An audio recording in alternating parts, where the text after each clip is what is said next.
എല്ലാവർക്കും നമസ്കാരം. ഞാൻ Ramakrishnan T SEBI registered research അനലിസ്റ്റാണ്. ഈ ഓഡിയോ കേട്ടതിന് ശേഷം ഡിസ്ക്ലെയിമർ കൂടി വായിച്ചു നോക്കണമെന്ന് താല്പര്യപ്പെടുന്നു.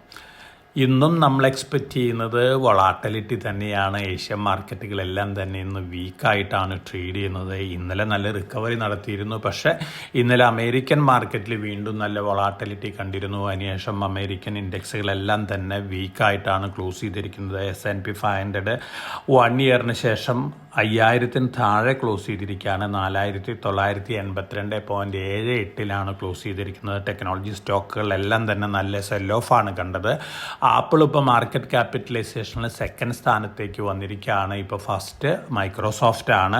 അതോടൊപ്പം തന്നെ S&P 500 വിക്സ് വൊളാട്ടിലിറ്റി ഇൻഡെക്സ് നോക്കുകയാണെങ്കിൽ 52.33 ഇന്നലെ ക്ലോസ് ചെയ്തിരിക്കുന്നത്.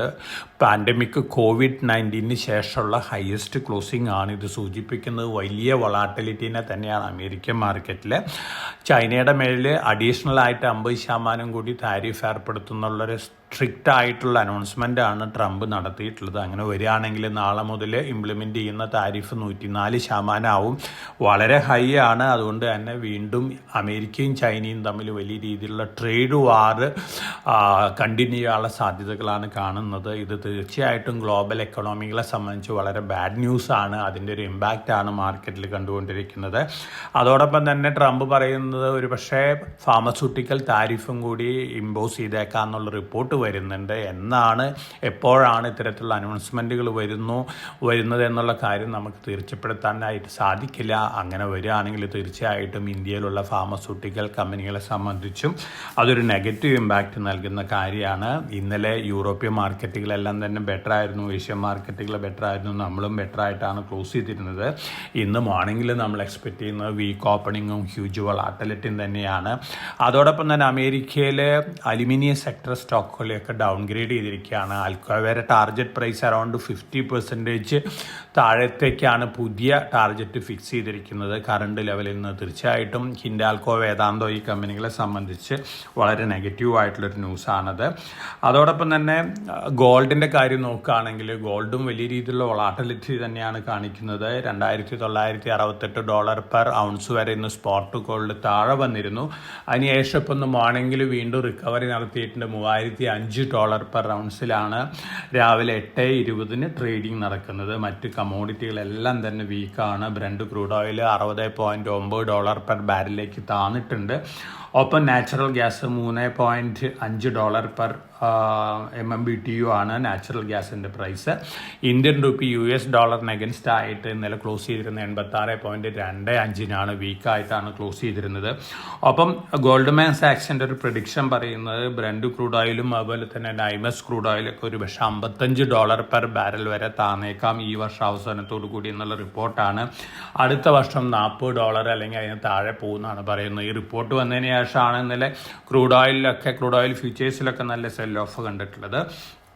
ഇനി മറ്റ് ന്യൂസ് റോസ് നോക്കുകയാണെങ്കിൽ ജർമ്മനി അവരുടെ ഗോൾഡ് റിസർവിൻ്റെ 30% US കീപ്പ് ചെയ്തിരിക്കുന്നത്. അതായത് 3551 ടൺ ജർമ്മനിയുടെ ഗോൾഡ് ഫോറക്സ് റിസർവിലുള്ള കോൺട്രിബ്യൂഷൻ. ഇതിൽ 1200 ടൺ യൂസ് ചെയ്തിട്ടുള്ളത് ന്യൂയോർക്ക് ഫെഡറൽ റിസർവിലാണ്. ന്യൂയോർക്ക് ഫെഡറൽ റിസർവ് ആണ് ലോകത്തിലെ ഏറ്റവും വലിയ ഗോൾഡ് കസ്റ്റോഡിയൻ. 6300 ടൺ ഗോൾഡ് മറ്റ് രാജ്യങ്ങളുടെ ഇവിടെ കീപ്പ് ചെയ്യുന്നുണ്ട്. ഈ ജർമ്മനി അവിടെ കീപ്പ് ചെയ്തിരിക്കുന്ന ഗോൾഡ് ജർമ്മനിയിലേക്ക് അല്ലെങ്കിൽ യൂറോപ്പിലേക്ക് തിരിച്ചു കൊണ്ടുവരണം എന്നുള്ള ആവശ്യമാണ് ജർമ്മനിയിലെ ഭരണാധികാരികൾ ഇപ്പോൾ എടുത്തിട്ടുള്ളത്. തീർച്ചയായിട്ടും ഈ ന്യൂസ് വളരെയധികം വൊളാറ്റിലിറ്റി ഒരു പക്ഷേ ഗോൾഡിൻ്റെ പ്രൈസിൽ ഉണ്ടാക്കാനുള്ള ചാൻസസ് ഉണ്ട്. US ഇപ്പോൾ ട്രേഡ് പാർട്ട്ണറായിട്ട് വിശ്വസിക്കാൻ കൊള്ളില്ല എന്നാണ് ഇപ്പോൾ ജർമ്മനിയിലുള്ള പൊതുവെയുള്ള വിലയിരുത്തൽ. അപ്പോൾ ഈ ന്യൂസ് ഒന്ന് വാച്ച് ചെയ്യുന്ന നന്നായിരിക്കും. പ്രത്യേകിച്ച് ഗോൾഡിൽ ട്രേഡ് ചെയ്യുന്ന അല്ലെങ്കിൽ ഗോൾഡ് ഒരു ഇൻവെസ്റ്റ്മെൻ്റ് ആയിട്ടുള്ള ഇൻവെസ്റ്റേഴ്സിന് ഈ ന്യൂസ് ഒന്ന് വാച്ച് ചെയ്യുന്നതായിരിക്കും. കാരണം ഒരുപക്ഷെ നല്ല വൊളാട്ടിലിറ്റി ഈ ന്യൂസിൻ്റെ ആഫ്റ്റർ എഫക്റ്റിലൊക്കെ ഉണ്ടാവാനുള്ള ചാൻസസ് ഉണ്ട്. അതോടൊപ്പം തന്നെ മറ്റു ന്യൂസ് ഫ്ലോസൊക്കെ നോക്കുകയാണെങ്കിൽ സൈക്ലിക്കൽ ബെയർ മാർക്കറ്റുകളുടെ കാലാവധിയൊക്കെ നോക്കുകയാണെങ്കിൽ തീർച്ചയായിട്ടും നമ്മൾ പല ഘട്ടങ്ങളിലും 4-5 കൊല്ലം വരെയൊക്കെ എടുത്തിട്ടുണ്ട്. ഒരു പീക്കിൽ നിന്ന് മാർക്കറ്റ് താഴെ വന്ന് റിക്കവർ ചെയ്യാനായിട്ട് സൈക്ലിക്കൽ ഇവൻറ്റ് റിലേറ്റഡ് ബെയർ മാർക്കറ്റുകളൊക്കെ ഉണ്ടാവുകയാണെങ്കിൽ അത്തരത്തിലുള്ള ഇവൻറ്റ് റിലേറ്റഡ് ഒരു ബെയർ മാർക്കറ്റാണ് ഇപ്പോൾ ഉണ്ടായിരിക്കുന്നത്. അതൊരു പക്ഷേ സൈക്ലിക്കൽ ബെയർ മാർക്കറ്റായിട്ട് മാറിയേക്കാം. കാരണം താരിഫ് ഇഷ്യൂസ് ഗ്ലോബൽ എക്കണോമിയിലേക്ക് ബാധിച്ചേക്കാം. അങ്ങനെ വരികയാണെങ്കിൽ സ്റ്റോക്കുകളുടെ റിക്കവറി ഒരു പക്ഷേ വളരെ ലോങ് ഡ്യൂറേഷൻ എടുത്തേക്കാം. ഇതൊക്കെ മനസ്സിൽ കരുതിയിട്ട് വേണം നമ്മൾ ഇൻവെസ്റ്റ്മെൻറ്റ് നടത്താനായിട്ട്. Long time view 3 to 5 year keep ചെയ്തിട്ട് മാത്രം ഇൻവെസ്റ്റ്മെൻറ്റ് ഇപ്പോഴത്തെ അവസ്ഥയിൽ കൺസിഡർ ചെയ്താൽ മതി. അതുപോലെ തന്നെ ഞാൻ ഇന്നലെ സൂചിപ്പിച്ച പോലെ ഒരു സ്റ്റോക്ക് ഇന്ന് വാങ്ങി നമുക്ക് ഇമ്മീഡിയറ്റ് ആയിട്ട് നല്ല ഗെയിൻ കിട്ടുകയാണെങ്കിൽ short to medium time gain ആഗ്രഹിക്കുന്ന ഇൻവെസ്റ്റേഴ്സ് ഇമ്മീഡിയറ്റ് ആയിട്ട് പ്രോഫിറ്റ് ബുക്ക് ചെയ്യുന്ന ഒരു കാര്യം നന്നായിരിക്കുന്നതാണ് എൻ്റെ ഒരു സജഷൻ. അതോടൊപ്പം തന്നെ ഇന്ന് നമ്മുടെ RBI monetary policy committee decision വരുന്നുണ്ട്. രാവിലെ 10 മണിക്കാണ് എല്ലാവരും എക്സ്പെക്ട് ചെയ്യുന്നത്. 0.25% നിരക്കിലെ റേറ്റ് കട്ടാണ്. ഇത്തരത്തിലുള്ള റേറ്റ് കട്ട് വരികയാണെങ്കിൽ എക്സ്പെക്റ്റഡ് ലൈൻസിൽ തന്നെയാണ്. ഇനി 0.5% നിരക്കിൽ വരികയാണെങ്കിൽ തീർച്ചയായിട്ടും ഒരു പക്ഷേ ചെറുതായിട്ടുള്ളൊരു പോസിറ്റീവ് ഇമ്പാക്റ്റ് ഒക്കെ ഉണ്ടാവാം. പക്ഷേ മാർക്കറ്റ് സെൻറ്റിമെൻറ്റ് നെഗറ്റീവാണ്. അതുകൊണ്ട് തന്നെ ഒരു പോസിറ്റീവ് ബയാസ് മാത്രമേ നമുക്ക് ഇപ്പോഴത്തെ അവസ്ഥയിൽ എക്സ്പെക്റ്റ് ചെയ്യാനായിട്ട് സാധിക്കുള്ളൂ. ഇന്നലെ ഫോറിൻ പോർട്ട്ഫോളിയോ ഇൻവെസ്റ്റേഴ്സ് 4,994.2 കോടി വർത്ത് സ്റ്റോക്കുകൾ വിറ്റിട്ടുണ്ട്. നമ്മുടെ ഡൊമസ്റ്റിക് ഫണ്ടുകൾ 3,097.2 കോടി രൂപയ്ക്കുള്ള സ്റ്റോക്കുകൾ വാങ്ങിയിട്ടുണ്ട്. അമേരിക്കൻ ലിസ്റ്റ് ചെയ്തിട്ടുള്ള ADRകൾ നോക്കുകയാണെങ്കിൽ HDFC ബാങ്ക് ഇന്നലെ ബെറ്റർ ആയിട്ടാണ് ക്ലോസ് ചെയ്തിരുന്നത്. മറ്റ് ADRകളെല്ലാം തന്നെ വീക്കായിട്ടാണ് ക്ലോസ് ചെയ്തിരുന്നത്. അതോടൊപ്പം തന്നെ ഇന്നലെ ആദ്യമായിട്ട് പുറത്തു വന്നിട്ടുള്ള Q4 റിസൾട്ടാണ് ട്രാൻസ്ഫോമേഴ്സ് ആൻഡ് റെക്ടിഫിയേഴ്സ് ഇന്ത്യ ലിമിറ്റഡിൻ്റെ റിസൾട്ട്. എക്സലൻറ്റ് റിസൾട്ടാണ് കാഴ്ചവെച്ചിരിക്കുന്നത്. ഈ കമ്പനിയുടെ കഴിഞ്ഞ വർഷത്തെ പെർഫോമൻസ് ഒക്കെ നോക്കുകയാണെങ്കിൽ വളരെ വളരെ പ്രോമിസിങ് ആണ്. ഓർഡർ ബുക്ക് ഇപ്പോൾ നിൽക്കുന്നത് 5,132 കോടിയാണ് ഓർഡർ ബുക്ക്. കഴിഞ്ഞ വർഷം മാത്രം ബാഗ് ചെയ്ത് 4,504 കോടിയാണ്. അതിൽ ഏറ്റവും പ്രോമിനൻ്റ് ആയിട്ടുള്ള ഓർഡർ GE&Tയിൽ നിന്ന് വന്നിട്ടുള്ള 740 കോടി രൂപ വരെ ഓർഡറാണ്. ഇപ്പോൾ അണ്ടർ ഡിസ്കഷനിലും നെഗോഷിയേഷനിലുള്ളത് 22,000 കോടി രൂപ വർത്ത് ഓർഡേഴ്സാണ്. തീർച്ചയായിട്ടും ഈ ട്രാൻസ്ഫോമർ കമ്പനീനെ സംബന്ധിച്ച് വളരെ പോസിറ്റീവാണ്. ധാരാളം എക്സ്പോർട്ടും ഉള്ളൊരു കമ്പനിയാണ്. ലോങ് റണ്ണിൽ ഈ കമ്പനി നല്ല രീതിയിൽ പെർഫോം ചെയ്യാനുള്ള ചാൻസസ് ആണ് കാണുന്നത്. നമ്മൾ ROE അതുപോലെ തന്നെ ROCE ഒക്കെ നോക്കുകയാണെങ്കിൽ കഴിഞ്ഞ വർഷം ROE നോക്കുകയാണെങ്കിൽ 23 അതുപോലെ തന്നെ ROCE 23.13 വളരെ പ്രോമിസിങ് ആണ്. കഴിഞ്ഞ ഫിനാൻഷ്യൽ ഇയറിലത്തെ പെർഫോമൻസിന് അടുത്ത വർഷം ക്യാപെക്സ് ഇൻക്രീസ് വരുന്നുണ്ട്. അതിൻ്റെയൊക്കെ ഇമ്പാക്റ്റ് അടുത്ത വർഷങ്ങളിൽ കാണാം.